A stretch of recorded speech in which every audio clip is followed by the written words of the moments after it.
Okay, here we have a Barefaced bass compact. This is a 115 driver bass cab. The driver is the Eminence 3015HO.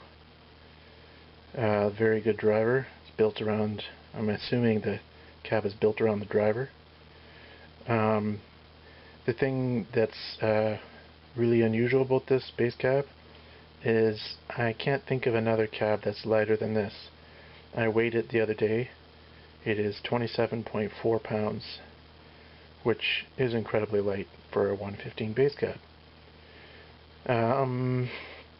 Let's talk about some features here, or some details, I guess. Badge label thing, it says Barefaced bass, designed and built in England. You can read that.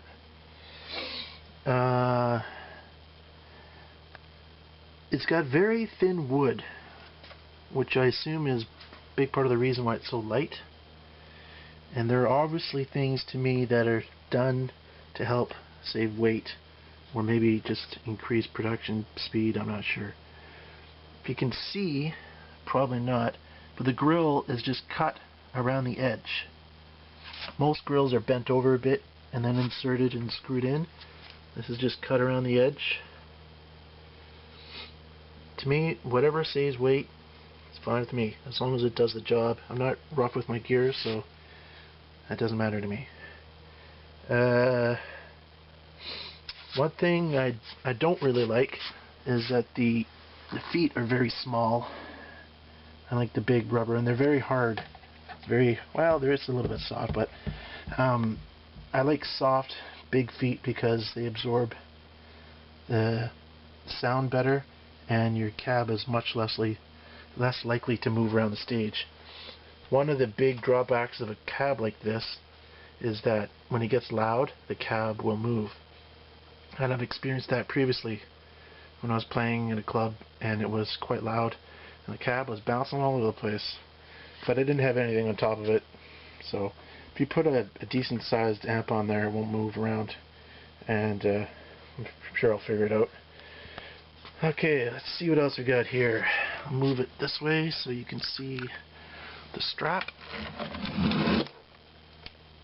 One strap on the side, which is very convenient. I mean, I'm surprised how easy this thing is to carry. It's like a suitcase. Just pick it up with a suitcase, walk along.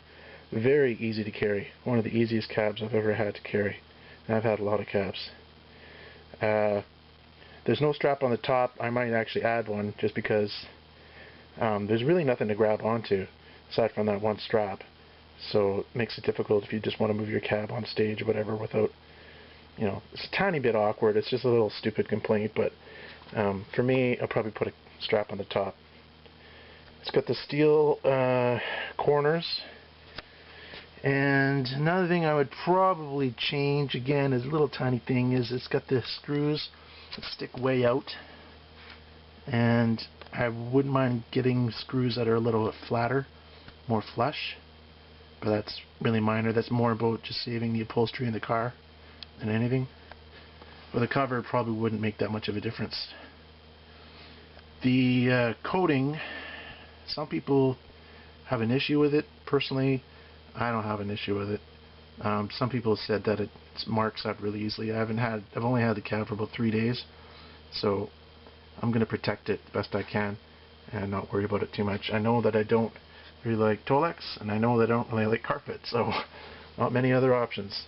But it's very, it's a rough surface, and you know, if you have an animal with a cat or a dog that has lots of fur, it's good to keep the fur off, that's for sure.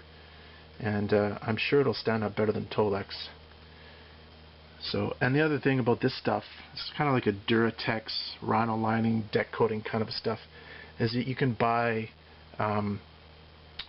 like a little can of it to do touch-ups. So if you make a chip, you just touch it up. Can't do without Tolex, that's for sure. Let's see, maybe take a look at the top.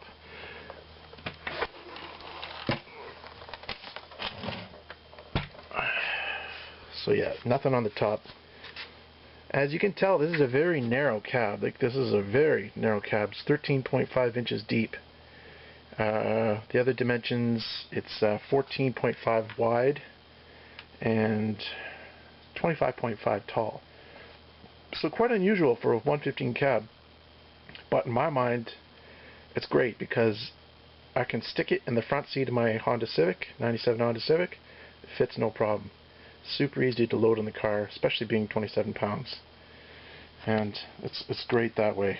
I really like it for that. And that's one of the main reasons I wanted it. Because when you're doing lots of gigs, you don't want to have to wrestle with the gear all night. It makes the gig a lot less fun. So, just over a bit more again. Well, you're not going to be able to see it so much in this light, but let's see. Yeah, maybe I'll tilt it back again without dropping it.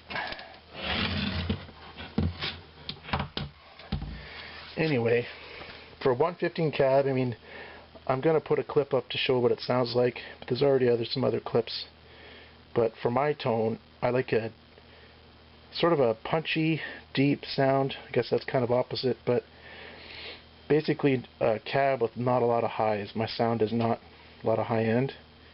This driver actually does have a lot of mid-range apparently, but I've already tried it with my EQ settings and it sounds very good with my bass, and it suits what I can do very well, so no complaints there. It does have the shelf porting. I don't think there's anything else I can talk about regarding the features. So I guess I'll have to put a sound clip up so you can hear what it sounds like. And that's about it. Anyway, if you're looking for a light cab, for a lot of volume, this will do 500 watts, no problem. This is the cab for you.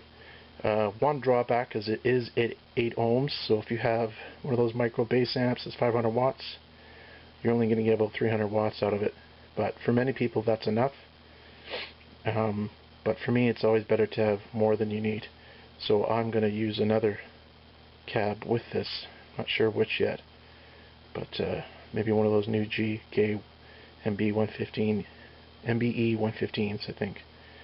And see how that does.